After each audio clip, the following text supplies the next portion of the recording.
তবে তার first priority হবে, আমি যেটা মনে করি, ডেমোক্রেট প্রেসিডেন্ট বাইডেনের যেসব এক্সিকিউটিভ অর্ডার ছিল সবগুলো রিভার্স করবে। নাম্বার 1, হয়তোবা ফার্স্ট ডেতে সে অনেক এক্সিকিউটিভ অর্ডার সাইন করবে।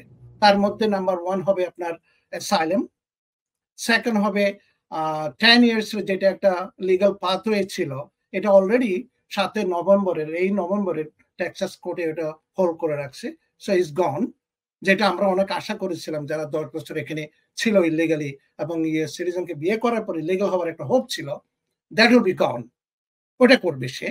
আর থার্ডলি সে প্রথমে টার্গেট করবে যাদের ডিপোর্টেশন অর্ডার হয়ে আছে এবং যাদের ক্রিমিনাল হিস্ট্রি থাকবে, হয়তোবা তাদের সে প্রথমে ডিপোর্ট করবে।